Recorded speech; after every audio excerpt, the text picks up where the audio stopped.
All right, let's dive into something pretty fascinating today. We're setting up an unlikely dialogue between an ancient Eastern philosophy and the powerhouse of our modern world. We're going to ask a simple question. Does Taoism, a way of life all about harmony and natural flow, have anything to teach the relentless, growth-obsessed engine of modern capitalism? So here's the big question we're tackling today. Can a philosophy that's thousands of years old actually offer real solutions for the way we live and work in the 21st century? It sounds kind of out there, I know. But it's a pretty bold idea. So let's break it down and see where it takes us. First things first, let's ground ourselves in a world we all know. We're going to pop the hood on the capitalist engine. You know, the system that really shapes almost everything around us, from our jobs to our biggest goals in life. So what makes this whole thing tick? Well, it really boils down to a few key ingredients. You start with private ownership, people and companies owning the factories and the tools. Then you have free markets, which act like a giant nervous system, using prices to figure out who gets what. But the real fuel, the thing that makes it all go, that's the profit motive. It's this drive for profit that creates a ton of competition, pushing everyone to get better, get bigger, and accumulate more wealth. And that right there is what we call economic growth. And this is the key takeaway here. Capitalism is a system defined by constant forward motion.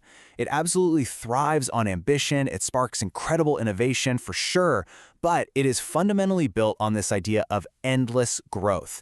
Never stopping, always expanding. Just hold on to that thought. Okay, now let's switch gears completely. We're going to leave that roaring engine behind and step into a quiet, flowing river. It's time to explore the ancient philosophy of Taoism, which offers a totally different way of looking at the world. At the very heart of Taoism is, well, the Tao. It literally translates to the way. Now, this isn't a person or some kind of god in the sky. Think of it more like the natural, underlying rhythm of the universe. It's the invisible logic that guides everything, from how a river carves a canyon to the way the seasons change. It's just this impersonal, ever-present process. And that idea leads us to one of the most important and coolest concepts in Taoism, Wu Wei. Now, it's often translated as non-action, but that's super misleading. It's not about being lazy and doing nothing. It's about effortless action. Imagine a skilled surfer riding a massive wave. They aren't fighting the water, they're moving in perfect harmony with it. That's Wu Wei, acting without all the needless struggle and resistance. And of course, there's yin and yang. You've probably seen this symbol everywhere, right? But it's not about a battle between good and evil. It's about balance. These are complementary forces, like dark and light, or active and passive, that actually depend on each other. You can't have one without the other, and real harmony, according to Taoism, comes from that constant, dynamic dance between them. So how is this supposed to guide how we live? Well, Taoism gives us what it calls the three treasures. First up is compassion, just basic kindness and love. The second is frugality, which means simplicity, moderation, not being wasteful. And the third one is humility. And this is captured in this wild phrase, not daring to be first in the world. I mean, think about that for a second. In a world that tells us to be number one, this is a truly radical idea. Okay, so we have our two systems. We have the relentless grow-or-die engine of capitalism, and we have the flowing, harmonious river of Taoism. So, what happens when we put them right next to each other? As you can probably guess, the contrasts are pretty stark. I mean, right off the bat, you see a huge clash in their basic worldview. Taoism is all about simplicity, about being content with what you have. Capitalism, on the other hand, well, it often runs on making us want more stuff, creating this endless cycle of desire to keep the whole thing growing.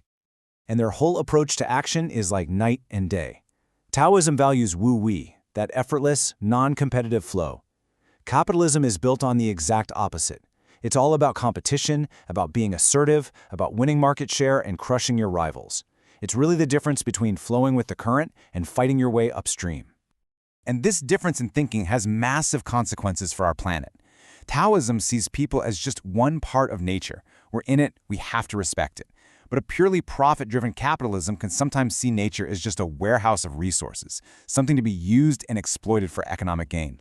You know, the founder of Taoism, Lao Tzu, basically called this out over 2,000 years ago. This quote just nails it. He who has little possesses. He who has much is perplexed. What he's saying is that collecting a ton of stuff doesn't bring you peace, it just brings you more anxiety and confusion. So at the end of the day, it really boils down to what you're chasing. Taoism points you inward, toward finding peace and being content with what you have. Capitalism points you outward, in a constant, relentless pursuit of more. More profit, more market share, more everything. But hold on. Is this just a story of conflict? Are these two ideas completely incompatible? Or is it possible they could actually inform each other? Let's take a look at where there might be some surprising common ground and how this ancient wisdom could maybe help us forge a new path for business today. So some people have actually tried to make this practical, and they came up with something called the 3C model. First, you take compassion, and that becomes things like social responsibility and taking care of your employees. Second, conservation becomes ecological sustainability and thinking about the long term. And the third is conformity. But wait, it's not what you think. It means conforming to a higher ethical standard, acting with honesty and integrity. And hey, this isn't just some theory. You can see it in the real world. Take a company like Patagonia. Their whole thing is sustainability. Repairing old gear. They literally ran ads telling people not to buy their jackets. That's pure Taoist frugality. And guess what? It doesn't hurt their business. It creates an army of loyal fans who are happy to pay a premium for that brand of ethics. Or you can look at a huge company from China, like Alibaba. People have said its whole philosophy is kind of Taoist. Instead of trying to be the biggest shark that eats everyone, they focus on creating an entire ecosystem, like the ocean itself, where millions of smaller businesses can thrive. It's about enabling growth for everyone, not just hoarding it for yourself. All this has even led some people to coin the phrase Taoist capitalism. The argument goes like this. The Taoist idea of Wu Wei, minimal intervention, letting things be, is a perfect philosophical match for laissez-faire, free market economics. Now, it's definitely a debated idea. Critics will say it cherry-picks the parts it likes and ignores Taoism's focus on compassion. But it just goes to show you how seriously people are taking this idea of bridging the gap. So, where does all this leave us? We've seen the deep tensions between these two worldviews, but we've also seen some surprising ways they might work together. Let's try to pull this all together and see what a more balanced future could even look like. This table really sums it up nicely. Take a look at the first row, growth. That tension between endless accumulation and simple contentment, the synergy is finding a way to innovate that's also sustainable. Or look at leadership. Instead of just aggressive competition, maybe we can have a Wu Wei style of leadership that empowers teams to do their best work. For ethics, instead of a profit-first mentality, you use compassion to build long-term trust. And finally, for nature, you move from exploitation to harmony by creating responsible, circular economies.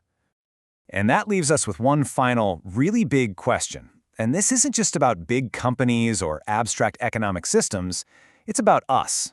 In a world, in a culture that is built for endless growth that's constantly yelling at us to do more, be more, have more, how do we, as people, as communities, and as a society, actually make room for balance?